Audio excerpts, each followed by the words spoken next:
সেনাবাহিনীর সাথে সরকারের বিশেষ করে প্রধান উপদেষ্টার খানিকটা টানাপোড়েনের পরিস্থিতির মধ্যেই একটা আলাপ নতুন করে বাজারে ছাড়ার চেষ্টা হচ্ছে। সেটা হলো বাংলাদেশে আবার ১-১১ পরিস্থিতি তৈরি হচ্ছে এবং ১-১১ ঘটে যেতে পারে এরকম কথাও কেউ কেউ বলছেন। প্রশ্ন হচ্ছে, এটা কি আদৌ সম্ভাবনা আছে? আমি অন্যরা যাই বলুক না কেন, আমি এনসিপি প্রধান জনাব নাহিদ ইসলামের একই আলোচনায় ঢুকে পড়াটাকে গুরুত্ব দিয়ে দেখতে চাই। কারণ বহুজন যাই বলুক না কেন, জনাব নাহিদের বা এই দলটাকে আমরা একটু গুরুত্ব দিয়ে দেখি, একটু বলে নেওয়া ভালো। ইটস নট বিকজ এই দলটার সংখ্যা আছে, গণতন্ত্রের সংখ্যা ম্যাটার করে। ওনারা একটা সিটেও জিতবেন না ইন্ডিপেন্ডেন্টলি যদি নিজের প্রতীক নিয়ে নিজের নাম দিয়ে নির্বাচন করেন এবং তাদের বহু পরিচিত মুখ জামানত হারাবেন, এটা আমি মনে করি। আমি ভুল হতে পারি, কিন্তু আমার বিশ্বাস তাই। কিন্তু তারপরও এই দলটাকে আমরা গুরুত্ব দিয়ে নেই, তাদের ব্যক্তিদের কথাকে আমরা গুরুত্ব দিয়ে বিশ্লেষণ করার চেষ্টা করি সেই বিচারে, এবং কারণটা নিশ্চয়ই আমরা জানি। অন্যরা তো আছেন। আমি নাহিদ সম্পর্কে তো একটা কথা বলি সব সময়, যে এরপরের ওনার পলিটিক্যাল জার্নি বা অন্য অনেক কিছু যা ইচ্ছে তা হয়ে যেতে পারে, অনেক সমালোচিত হতে পারেন। আমাদের হিরোদেরকে আমরা পতনের মুখে বহু দেখেছি, অভিজ্ঞতা আমাদের আছে অলরেডি। এই যে মুভমেন্টের হিরোরা কীরকম পর্যায়ে গেছেন, আমি নামই যদি বলি জনাব Asif Mahmud, he is also one of the heroes, কিন্তু ওনার অবস্থা তো দেখছি কোন জায়গায় চলে গেছে। সো এটা হতেই পারে। তারপরও এই জনাব নাহিদ, আমি প্রায় শব্দটা ব্যবহার করেছি, আমি ওই জায়গায় থাকবো, হি ইজ দ্য পোস্টার বয় আমাদের এই মুভমেন্টের। যাই হোক, নাহিদ কি বলছেন এবং কেন বলছেন, আদৌ সেই সম্ভাবনা আছে কিনা একটু অ্যানালাইজ করতে চাই। তিনি বলেন, উনি ওনার ফেসবুকে স্ট্যাটাস দিচ্ছেন, পত্রিকাগুলো সেটা ছাপিয়েছে, আওয়ামী লীগকে নিষিদ্ধ করার পর থেকে আবারও দিল্লি থেকে ছক আঁকা হচ্ছে দেশে অস্থিতিশীলতা তৈরি করার, দেশকে বিভাজিত করার, গণতান্ত্রিক রূপান্তরকে বাধাগ্রস্ত করে আরেকটা ১-১১ বন্দোবস্ত করার পয়তারা চলছে।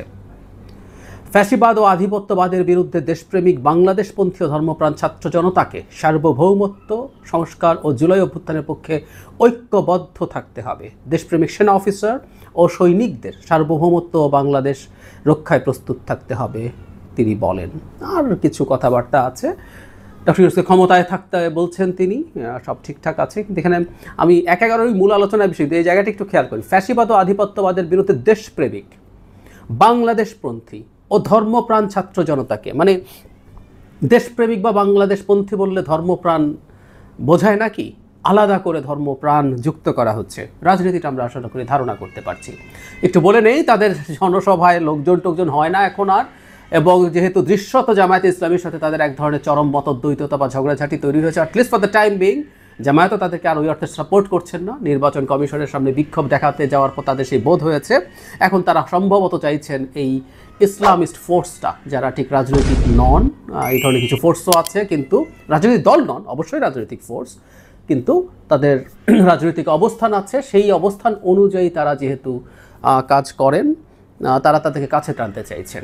যাই হোক, যে জায়গাটায় কথা বলতে চেয়েছি সেটা নিয়ে ১-১১ সম্ভাবনা আছে কিনা, এবং এখানেও সেই দিল্লির জুজু, মানে একটা সংকটকে পাশ কাটিয়ে গিয়ে, মানে এটাকে সমাধান না করে পাশ কাটিয়ে যাওয়া, বা একটা এজেন্ডাকে ফুলফিল করার জন্য কনসেন্ট তৈরি করা, ম্যানুফ্যাকচার করার জন্য ভীতি খুব গুরুত্বপূর্ণ একটা বিষয়। এটা খুব পুরনো, মানে কত পুরনো বই, ম্যানুফ্যাকচারিং কনসেন্ট, সেখানে এই ভীতি দিয়ে সম্মতি উৎপাদনের কথা ছিল। ওয়েপন অফ মাস ডিস্ট্রাকশন আছে ইরাকে, সো ইরাককে আক্রমণ করো, সেই সম্মতি উৎপাদন করা হয়েছিল। বাংলাদেশ জঙ্গিরা দখল করে নেবে, শেখ হাসিনা এই ন্যারেটিভ চালিয়ে শুধু দেশের বাইরে না, দেশের ভেতরেও বহু মানুষের সম্মতি উৎপাদন করেছিলেন অবৈধভাবে ক্ষমতায় থাকার জন্য। এগুলো আমাদের জানা আছে। ঠিক একইভাবে একই রকম চেষ্টা এখানে দেখছি। কিন্তু প্রশ্ন হচ্ছে ১-১১ পরিস্থিতি। ১-১টা কী ছিল আমরা নিশ্চয়ই জানি। ১-১ আসলে একটা সামরিক অভ্যুত্থান ছিল। পৃথিবীর ইতিহাসে একটা নতুন ধরনের সামরিক অভ্যুত্থান, যেখানে একটা সিভিলিয়ান পার্সোনা বা মুখোশ ছিল সামনে। সেটা ফখরুদ্দিন মঈনুদ্দিন বলি আমরা, আসলে ফখরুদ্দিনকে সামনে রাখা ছিল। এটা আসলে মূলত মঈনুদ্দিনের সরকার, মঈনু আহমেদের সরকার। তো সেটা একটা সামরিক অভ্যুত্থান ছিল। সেনাবাহিনী ক্ষমতা দখল করেছিল, করে তারা 2 বছর থেকে নির্বাচন করবে, এটা অবশ্য আগেই ঘোষণা করে দিয়েছিল তারা। তারপর তারা কী করেছে আমরা জানি। প্রশ্ন হচ্ছে, বাংলাদেশে কি একটা সামরিক অভ্যুত্থান, সেটা সরাসরি সামরিক অভ্যুত্থান অথবা ১-১ মতো করে সিভিলিয়ান ফেসে একটা সামরিক অভ্যুত্থান ঘটার সম্ভাবনা আছে কিনা, যেটা জনাব নাহিদ ইসলাম বলার চেষ্টা করছেন। আমি কোনোভাবেই মনে করি না এটার সম্ভাবনা আছে। মানে সেটা ১-১ ঢঙ্গে হোক আর সরাসরি সামরিক অভ্যুত্থান হোক, সবচেয়ে মুখ্যম সময়টা গেছে ৫ তারিখ। শেখ হাসিনা পালিয়ে যাওয়ার পর থেকে 3 দিন দেশে সরকার ছিল না। মানে ছাত্রনেতারা বলছেন, ছাত্রনেতারা আমরাও তখন আমার ভিডিও খুঁজলে পাবেন যে কোনোভাবেই সামরিক টেক ওভার আমরা মেনে নেব না, আমি এখনও বলি।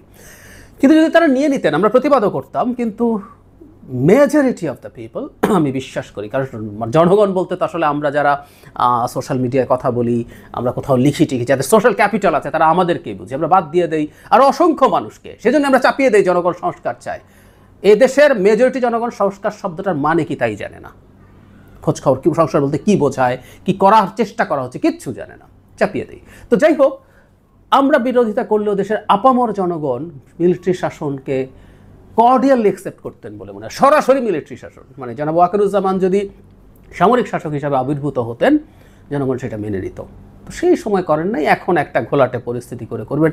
মজার ব্যাপার হচ্ছে যখন একটা ঘোলাটে পরিস্থিতি তৈরি হলো, সেটাও তৈরি হলো মিলিটারি চিফের ইলেকশনের ব্যাপারে বা কথা বলার ক্ষেত্রে। তিনি কেন ওনার চৌহদ্দিতে পড়ে কিনা, উনি এইভাবে কথা বলতে পারেন কিনা, ওই আলোচনা অনেক হয়েছে, করছি না, কিন্তু উনি কথাগুলো বলেছেন। এই বলাটার কারণেই আমাদের প্রধান উপদেষ্টা খুবই মন খারাপ করেছেন, এটা দৃশ্যত এটাই বোঝা যায় এবং ভেতর থেকে এগুলো এসছে।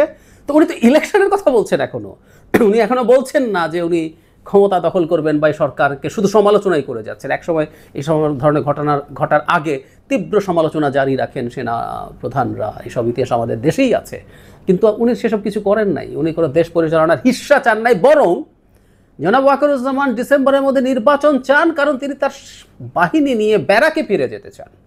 একটা বাহিনী, ডিসিপ্লিনড বাহিনী, যেটা যুদ্ধ করার জন্য ট্রেন করি, তাকে সিভিলিয়ান কাজে যখন দীর্ঘদিন মাঠে রাখা হয়, এটা কিন্তু রোটেশন হয়। তার কাছে আমরা শুনেছিলাম 30,000 সোলজার ডিপ্লয়েড থাকে, সো বাই রোটেশন সবাই আসছে এবং সবাই আমাদের এই সিভিলিয়ান সোসাইটির যত অনিয়ম দুর্নীতি এগুলো দেখছে, এগুলো সংস্পর্শে আসছে এবং এগুলো দ্বারা তাদের সেনার যে চরিত্র সেটা আরও ধ্বংস হচ্ছে। আরও কেন বলছি, সেনা চরিত্রটা শেখ হাসিনাই বহু ধ্বংস করেছেন বলে ধারণা করি, কারণ তিনি এদের প্রতি ভীত ছিলেন যে তার ক্ষমতা উল্টে দেয় কিনা। সো এটা আরও ধ্বংস হচ্ছে, এটা উনি জানেন। সো উনি নির্বাচন দিয়ে র্যাদার ওনার সেনাদেরকে নিয়ে ব্যারাকে ফিরে যেতে চান। একজন প্রফেশনাল জেনারেল, একজন প্রফেশনাল সেনাবাহিনী প্রধান যেটা করতে চান তাই করছেন। তো তাহলে 1/11 কথা কোত্থেকে আসলো, কেন আসলো, কোনো আলামত কি আছে? না। কিছু লোকজন প্রতি রাতে কুয়ের যে গুজব দিয়েছিল জনাব নাহিদ, সেই গুজবটা নিয়েছেন, সেই গুজবটা তিনি ছড়াচ্ছেন। কারণ একটা ভীতি যদি সামনে রাখা যায় এবং একটা ভারত যদি আনা যায়, ধরুন এটা ভারত করছে বললো, আমি বললাম করছে না, আমি যদি আমার লজিক্যাল সেন্স দিয়ে বলি, আপনি আমাকে খুব সহজে ভারতের দালাল বানিয়ে দিতে পারেন ভেরি ইজিলি। আমি ইলেকশন যদি বলি, দেখাবেন ভারত ইলেকশন চাই, সো ভারতের দালাল। এবং বাংলাদেশে ভারতের দালাল হওয়া ইজ ভেরি রিস্কি। আমার ইউটিউব চ্যানেল ভারত সরকার তার আদেশে বন্ধ করার পরও আমাকে ভারতের দালাল বলা হয় এবং বলা হবে, আমি জানি। সো জনাব নাহিদ এই বাজে ভুল রাজনৈতিক খেলাটা খেলছেন। রাজনীতি করতে হবে, প্রায় বলছি রাজনীতি করতে হয়, রাজনীতি ইজ ইম্পর্টেন্ট, তারা রাজনৈতিক দল রাজনীতি করবেন, কিন্তু রাজনীতির মাধ্যমে কোনো ষড়যন্ত্র করবেন না বা ষড়যন্ত্রের অংশ হবেন না, এটা আমরা তাদের কাছে এক্সপেক্ট করি। এই মানুষগুলো জীবন বাজি রেখে রাস্তায় নেমেছেন, লড়াই করেছেন, তাদের সম্ভাবনা তারা এর মধ্যেই নষ্ট করে ফেলেছেন, আর একেবারে ধ্বংস যাতে করে না ফেলেন। এগুলো সফটভাবে বলি, আমি পার্সোনালি যা মনে করি সেটা সবসময় বলিও না। তারা এই একই কাজ করছেন এখনও। বাংলাদেশে 1/11 ঘটার কোনো সম্ভাবনা নেই, কিন্তু বাংলাদেশে যদি টার্মোয়েলের সিরিয়াস পরিস্থিতি তৈরি হয় এবং সেখানে যদি 1/11 না হোক, মানে ডক্টর ইউনূস পদত্যাগ করে ফেলবেন, উনি অভিমানী বালকের মতো আচরণ করছেন, সরি এভাবে বলার জন্য, কিন্তু করছেন, যদি উনি করেও ফেলেন, ওই আনস্টেবল সিচুয়েশনে আবারও মিলিটারিকে তার দায়িত্ব নিয়ে আরেকটা সরকার গঠনের জন্য চেষ্টা তো করতে হবে। ওটাও 1/11 হবে না, আমরা নিশ্চিত থাকতে পারি ফর শিওর। যদিও আমি মনে করি আজ বৈঠক আছে বিএনপি জামায়াত সবার সাথে, দীর্ঘদিন তিনি তাদেরকে দেখা দেননি, বিরাট অন্যায় করেছেন ডক্টর ইউনূস। যাই হোক, আজ বসা হচ্ছে, আমি আশা করি সব পক্ষের সাথে আলোচনা করে একটা সমাধান মোটামুটি বেরিয়ে আসবে। প্রিয় দর্শক, এতক্ষণ আমরা ওনার কথাগুলো শুনলাম এবং দেশের সমসাময়িক বিভিন্ন ইস্যু নিয়ে উনি কথা বলেন, বিশেষ করে সেনাবাহিনী থেকে যে ধরনের কথা বলা হচ্ছে এবং ইন্টার গভর্নমেন্ট সেই কথাগুলোকে অ্যাকসেপ্ট করছে না, এবং পাশাপাশি ওনাদের জায়গা থেকে সেনাবাহিনীর পক্ষ থেকে এই জাতীয় রাজনৈতিক ইনভলভমেন্ট থাকা প্রয়োজন কিনা বা থাকার এখতিয়ার তাদের আছে কিনা, এবং এগুলো বিষয় কিন্তু সোশ্যাল মিডিয়ায় আলোচনা হচ্ছে এবং সোশ্যাল মিডিয়া যারা কথা বলেন ওনাদের কথাগুলো আমরা শুনলাম। বিভিন্নভাবে বিভিন্ন ইস্যু নিয়ে ওনারা কথা বলছেন, সেই জায়গায় ইন্টার গভর্নমেন্ট যে দক্ষতার পরিচয় এখন দিতে পারছে না এবং বিভিন্ন ক্ষেত্রে যে অরাজকতা তৈরি হয়েছে সেই জিনিসগুলো সমাধানের জন্য যে ইমিডিয়েটলি পদক্ষেপ নেওয়া উচিত সেই কাজগুলো করার ক্ষেত্রে অনীহা দেখতে পাচ্ছি আমরা। এবং আমরা বলবো এটি কিন্তু যেটি আমরা জুলাই আগস্টের পরবর্তী যে গভর্নমেন্টের চরিত্র আশা করেছিলাম আমরা, সেই জায়গায় কিন্তু একটি বড় দুর্বলতার প্রকাশ এবং পাশাপাশি তারা যে অদক্ষতার প্রকাশ কিন্তু তারা ঘটাচ্ছে, যেটি এদেশের জন্য এবং এদেশের মানুষের আশা আকাঙ্ক্ষাকে একবারে ক্ষতিগ্রস্ত করবে এবং তাদের চিন্তা ভাবনাকেও ক্ষতিগ্রস্ত করবে। অতএব ইন্টার গভর্নমেন্টের উচিত তাদের সঠিক পদক্ষেপ এবং বিভিন্ন যারা বোঝে বিভিন্ন ইস্যুগুলো তাদের সঙ্গে আলাপ আলোচনা করে যেটি রাষ্ট্রের জন্য সঠিক হবে এটি পদক্ষেপ নিয়ে দ্রুতই সমাধান করা।